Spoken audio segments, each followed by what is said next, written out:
كاينين قصص ديال شي سفاح كيقتل وحده ولا جوج ولا يقتل 10 ديال الناس معروفين وكاينين بزاف، ولكن باش تكون قصة ديال عائلة كاملة مجرمة، هذه أول مرة غادي نشوفها. هاد العائلة هادي جزائرية والقصة ديالنا من الجزائر هاد المرة. قصة ما تخيلوش الأطوار ديالها وما غاديش تخيلوا الأحداث ديالها، حيت شي حاجة بصح كتشوكي. نبداو القصة ديالنا على بركة الله. القصة ديالنا كتبدا في بلدية القطار بمازونة تابعة لولاية غليزان في الجزائر. كان عايش واحد الشاب سميتو مبارك. كاع الناس عزيز عليهم هاد مبارك، كيخدم الدري كيدمر بخير. واحد النهار قرر هاد مبارك هذا يفتح حانوت ويدخل العالم ديال التجارة، خاصة انه في ديك البلاصة فين كان هو عايش ما كاينينش الحوانت بزاف، وكان خاصص بزاف على الحوانت. هنا مبارك كان تقريبا في عمره 24 عام.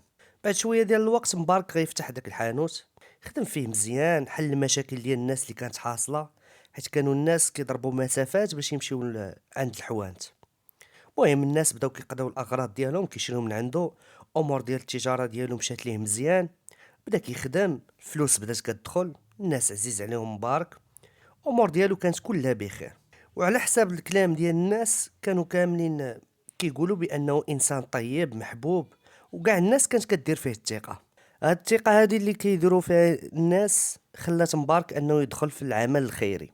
يعني الناس كان كيكون عندهم فلوس، كيكونوا باغيين باش يتصدقوا بدوك الفلوس ديالهم، كانوا كيمشيو عند مبارك، كيمشيو عنده كيقولوا ليه هاك هاد البركه هادي وانت دبر راسك فيها، يعني اعطيها الناس اللي محتاجه. وفي نفس الوقت كانوا دوك الناس اللي محتاجين كيمشيو عند بارك كيقولوا ليه الا كاين شي صدقه، الا كاين شي واحد شي محسن شي حاجه، وكيعطيهم حتى هما الفلوس.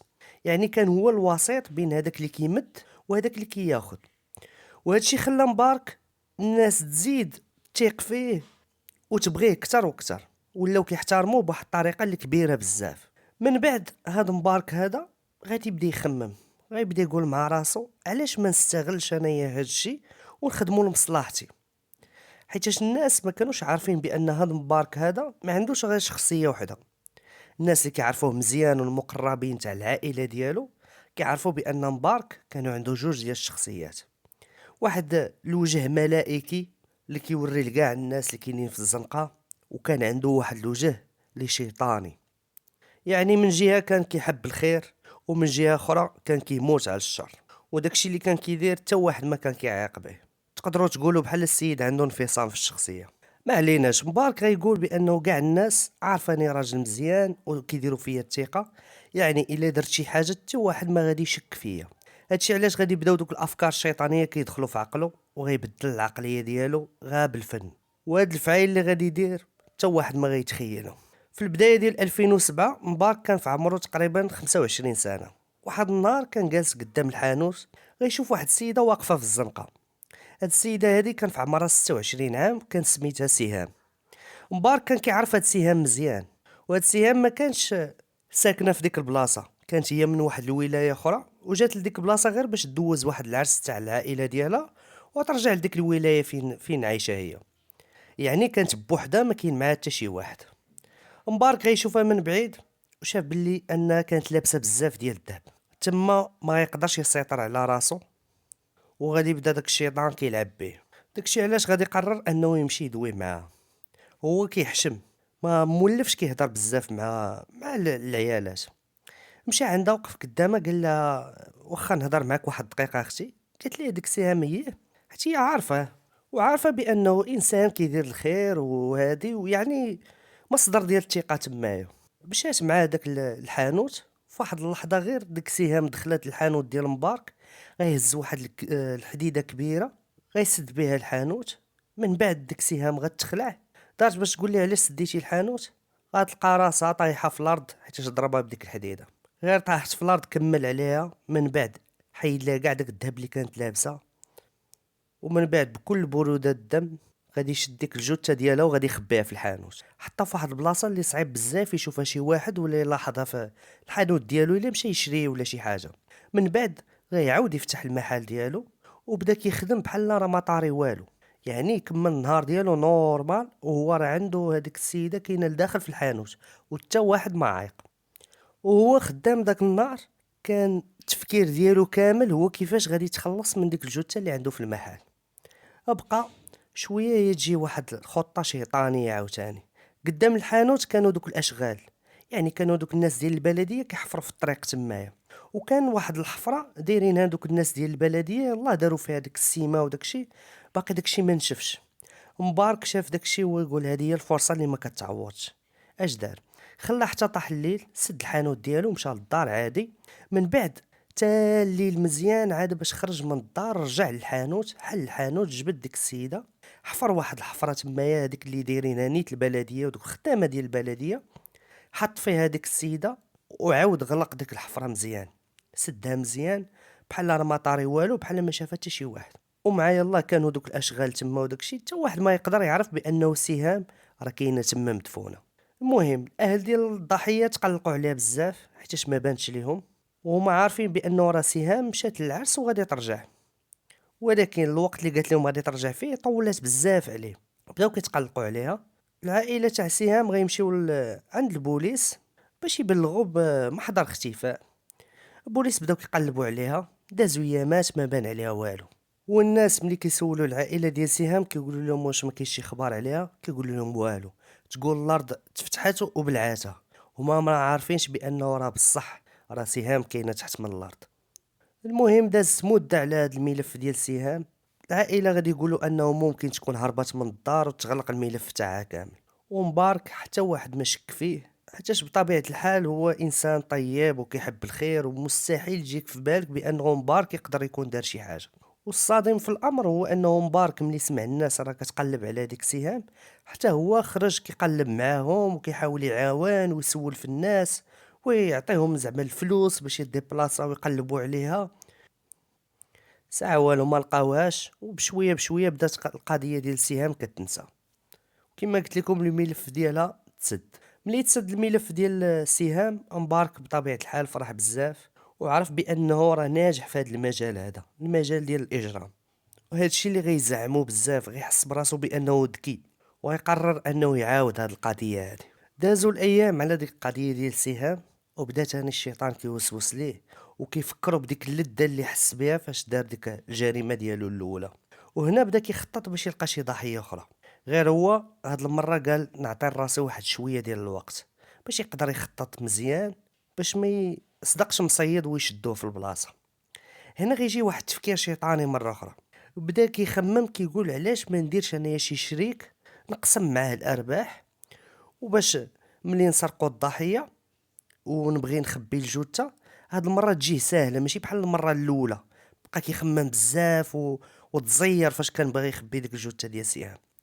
بقى كيخمم مبارك شكون هذا اللي نقدر ندير فيه الثقه ويقدر يعاونني في هادشي. شويه غيقول لي راسو ما كاين غير دمك هو اللي غادي يعاونك. هنا فين غيمشي عند خوتو. عنده 3 ديال الخوت تا هما تجار.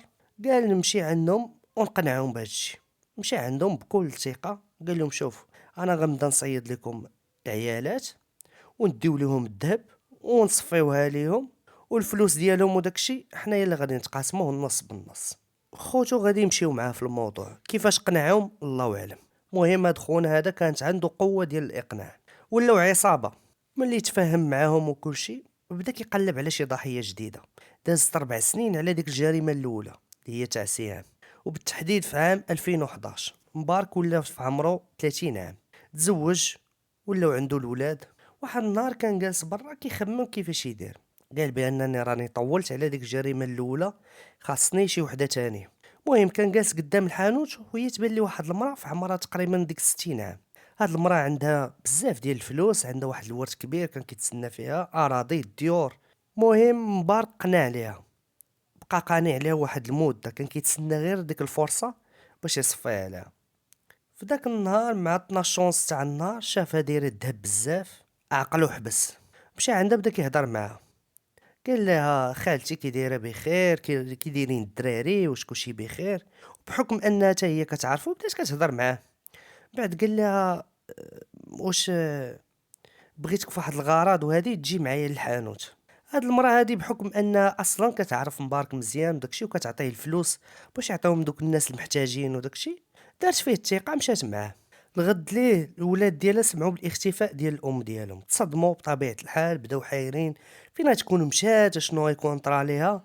العائلة ديالها كاملة تخلعوا عليها، مشاو عيطوا للبوليس. البوليس بداو كيقلبوا عليها. تما مبارك تخلع. اش غيدير؟ غيمشي غادي يصيفط ميساج لولد ديك المراه اللي توفات.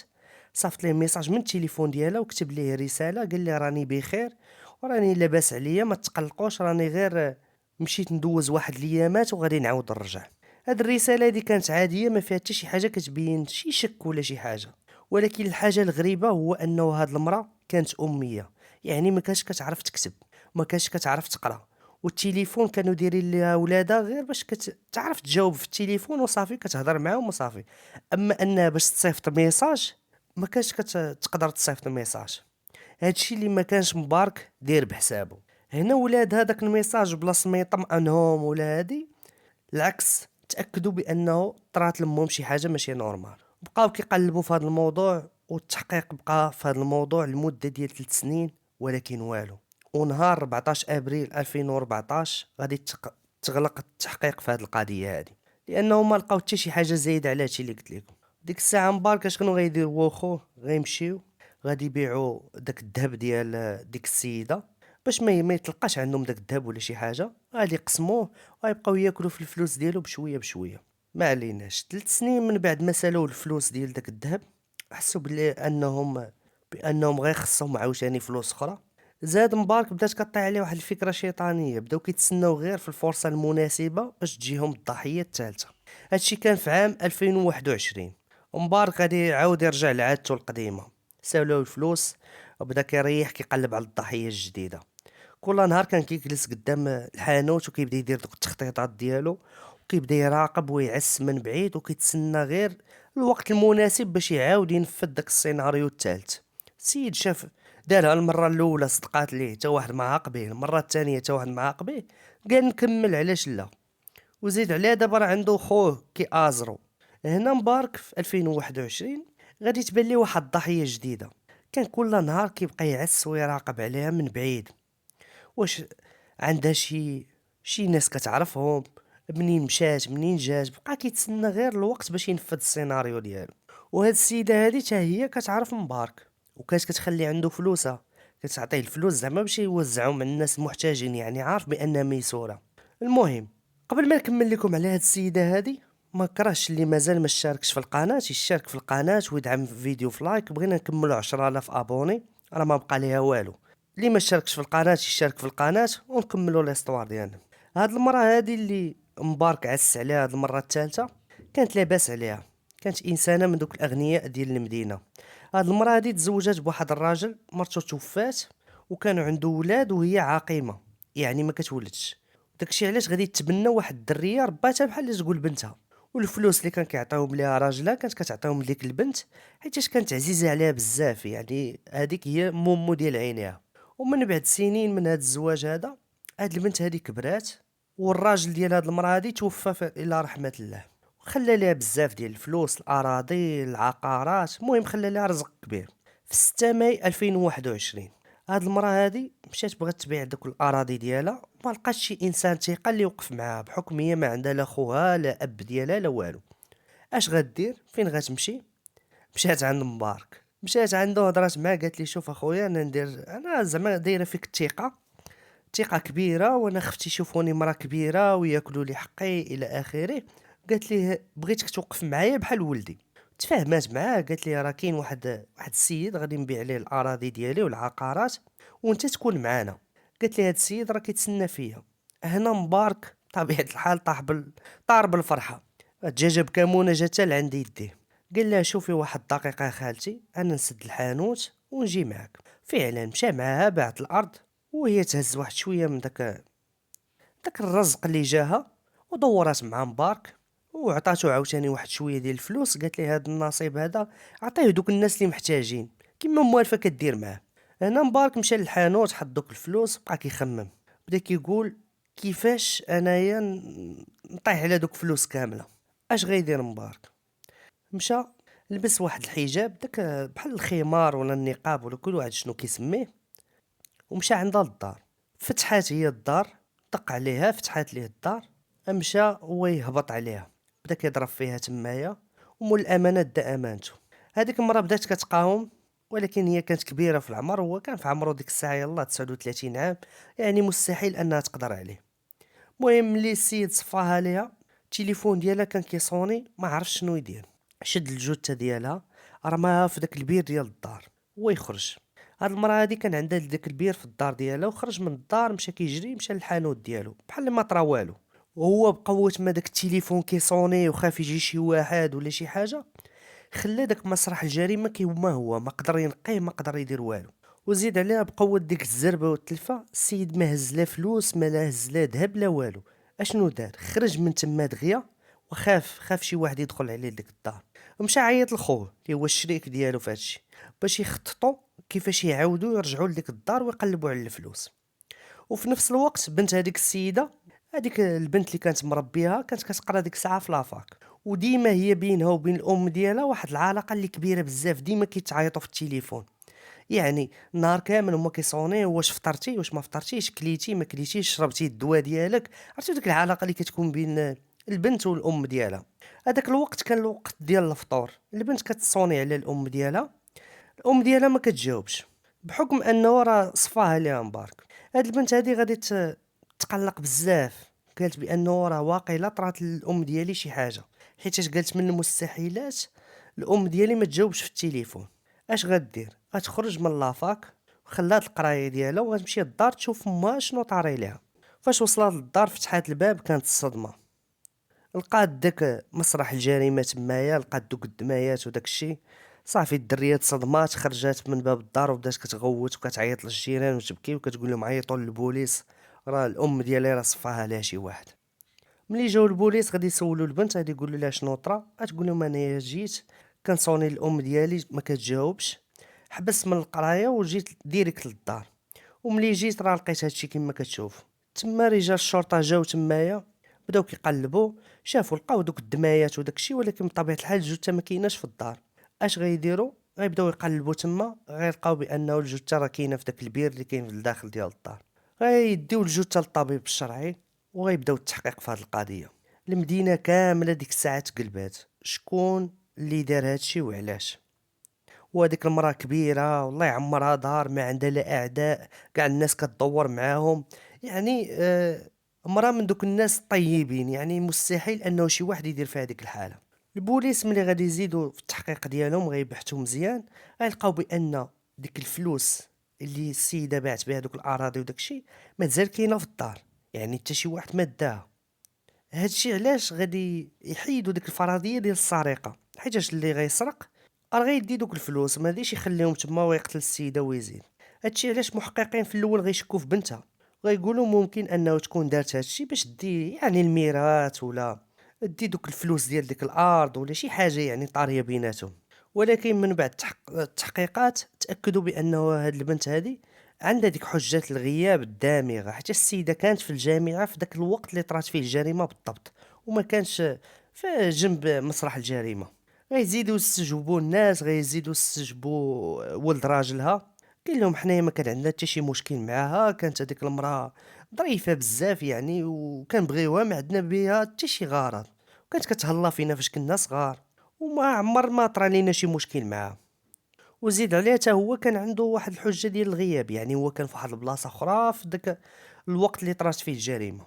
الهضرة بدات كدور بين الناس، حتى لقاو واحد الشاهد كيقول بأنه في ديك الليلة كان واقف مقابل مع الحانوت ديال مبارك، وداز واحد المرأة عادية، ولكن كانت غادا زربانة واحد شوية، ودخلت للحانوت وسدات على راسها. وواحد الشاهد اخر حتى هو غيقول لهم نفس الهضره.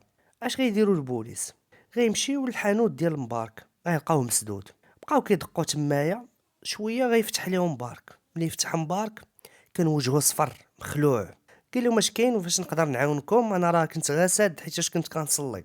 البوليس اش غيديروا؟ غيقولوا ليه ما بلاتي، دخلوا بداو كيفتشوا في داك الحانوت ديالو. تما غيلقاو داك الحجاب او داك الخمار اللي كان متنكر به مبارك نهار اللي مشى نفذ فيه ديك الجريمه، غيهزوه غيديوه غيبداو يحققوا معاه. غيقولوا ليه ديال من هذا؟ غيقول لهم هذا راه ديال واحد السيده من لا فامي ديالي. غيلقاو في داك الحجاب غيلقاو فيه واحد البقعه ديال الدم، غيمشيو يديروا لها يعني اختبار مطابقة وداك الشيء، غيلقاو بأنه هذاك الدم كيرجع لديك السيدة اللي تقتلات، تم القبض على مبارك كمتهم أول. انتشرت الأخبار بين الناس وكاع الناس تصدموا. مبارك اللي كيقولوا عليه داك الملاك اللي كاين في ديك المنطقة ولا هو داك الشيطان المتنكر. حتى واحد ما تيق بأنه راه مبارك يقدر يدير هادشي كامل. البوليس غيديو المركز ديال الشرطة بدا كيعترف ليهم بكلشي، عاود لهم ديك القصة ديال الأرض، عاود لهم كيفاش دار ديك الجريمة الأولى ديالو، وداوه لداك الدار ديال الضحية باش يعاود يدير التمثيل ديال الجريمة، واعترف ليهم بكلشي. اعترف لهم بأنه الضحية كانت زبونة ديالو وكانت كتشري من عنده في الحانوت، وقال لهم بأنه ضربها 12 مرة. المهم عطاهم بزاف ديال التفاصيل، وزاد أكد لهم باللي هو اللي رماها في البير. هذاك البير كان العمق ديالو 22 متر، وعاود ليهم حتى على الشريك ديالو، يعني عاود لهم كلشي. والبوليس غادي يشدو تا هما داك الشريك ديالو اللي هو اب ديال 4 ديال الدراري، واعترف بانه راه شارك في الجريمه، ما نكر حتى شي حاجه. وبتاريخ 10 ماي قاضي التحقيق غيأمر بإيداعهم في الحبس المؤقت بجريمه القتل العمد مع سبق الاسرار والترصد وجنحه السرقه كذلك. ولكن القصه ديالنا راه ما حبساش هنايا، كملوا الاستنطاق ديال مبارك وزاد اعترف لهم بواحد الجرائم اخرى. في 2011 كانت واحد المراه في عمر ديالها 58 عام، كانت متزوجه وعندها 7 ديال الدراري. وعاود قال لهم عاوتاني ديال الضحيه ديال 2007 اللي كان في عمرها 26 عام اللي سميتها سهام. واللي كيصحاب بانه القصه ديالنا سالات هنا، لا راه مازال ما سالاش، حيتاش في تاريخ 16 ماي كان مبارك مشدود هو في الحبس. غتجي واحد المعلومات للامن كتقول بانه خود ديال المتهم اللي هو مبارك كيديروا واحد الاشغال ديال البناء في الداخل ديال الدار ديالهم. مشى الامن تمايا ومشاو دوك عمال البلديه باش يحفروا تما. تخيلوا شنو غيلقاو عظام بشريه صغيره غير مكتمله. هنا غيأمر وكيل الجمهوريه بتوقيف افراد ديال العائله ديال مبارك، امه والزوجه ديالو وخواتاتو بثلاثه. زادوا عمقوا معاهم في البحث وفي التحقيقات ولقاو بان خوتو عندهم في الدار. غيعرفوا بانه راه كاينه تاني واحد الجثه اخرى تما صفاوها ليها في ديك البلاصه ديال ديك التجميع ديال المياه. تما لقاو جثه اخرى حتى هي جبدوها. هنا غيعترف مبارك باللي ديك المرة ديال 2007 صفاها ليها تما ودارها في واحد الحصيره وعاوناتو الزوجه ديالو باش يتخلص منها. هاد الجرائم ديال مبارك امتدوا لمدة 14 سنة، وكاينه المساعدة ديال الزوجة ديالو والأم ديالو وخوتو وخواتاتو، يعني عائلة كاملة مجرمة. رجال الشرطة غادي يشدوا 9 ديال المتهمين من عائلة وحدة، يعني كاملين من العائلة ديال مبارك. غادي يشدوهم بتهمات القتل العمد مع سبق الأسرار والترصد، وكذلك جنحة عدم التبليغ عن الجناية مع العلم بوقوعها. نقولوا مرتو الام ديالو كانوا عارفين وكانوا مخبيين عليه. هادشي كيتسمى جنحة طمس اثار الجريمه. من بعد عام تقريبا وقفوا في المحكمه الابتدائيه، وتما مبارك غادي يصدم كاع الناس، غيصدمهم. غيقول لهم انايا راه ما نادمش، وقال لهم انا راه كنعس مرتاح ومهني. وهنا غادي يتحكم عليه بالاعدام. وغادي يطلع هاد القضيه هادي لمجلس قضاء غليزان، وتما فين غادي يقول مبارك واحد التصريحات اخرى. هاد التصريحات هادي اللي كانت مروعه. غيعترف بالجرائم ديالو بكل بروده، وقال لهم بانه وحده من دوك النساء اللي يعني تقتلوا كانت نسيبته، كانت الام ديال الطليقه ديالو. وكذلك غيكشف مبارك بانه كانت عنده علاقه غراميه مع جوج من دوك النساء. قال لهم وحده فيهم كانت كتسحر ليه باش يولي يبغيها زعما، وقال لهم وحده اخرى كانت كتخدم معاه في داكشي ديال الحوايج ديال الاعراس وداكشي. وقال لهم بانه هذيك اللي دفنها هو وخوه في داك لاكور ديال دارهم، هذيك كان خاطبها غير باش يسرق ليها الذهب ديالها. غير جابها عنده تما، عطاها واحد الكاس ديال العصير دير فيه داك الدواء اللي كيقتل دوك الحشرات. شرباتو، مع شرباتو دامو الامانه امانتو تسممات، ودى لها الذهب كامل، ومشاو دفنوها تمايا هو وخوه. وفي ديك الجلسه نيت غيزيد يعترف لهم بانه كاينين 3 وحدين اخرين، وحده سميتها بختة، وحده سميتها زهرة، وحده سميتها يمينة. وعاود لهم جميع التفاصيل بكل برودة اعصاب، وقال لهم كنت كنتلذذ ملي كنت كندير لهم هكاك وما عمرني ما ندمت. في 15 مارس 2022 الحكم غادي تأيد الحكم ديال الإعدام في حق مبارك، وباقي المتهمين غادي يصدروا عليهم أحكام من 3 سنين حتى ل 15 عام. دوك باقي أفراد العائلة ديالو. القصه ديالنا انتهت لحد الان. الا باقي ما اشتركتوش في القناه اشترك في القناه، واللي كان كيعجبكم بحال هذا المحتوى ديروا لايك الفيديو باش يوصل الناس اكثر. تلاقاو في قصه جديده وما تنساوش تشوفوا القصص السابقه. الى اللقاء.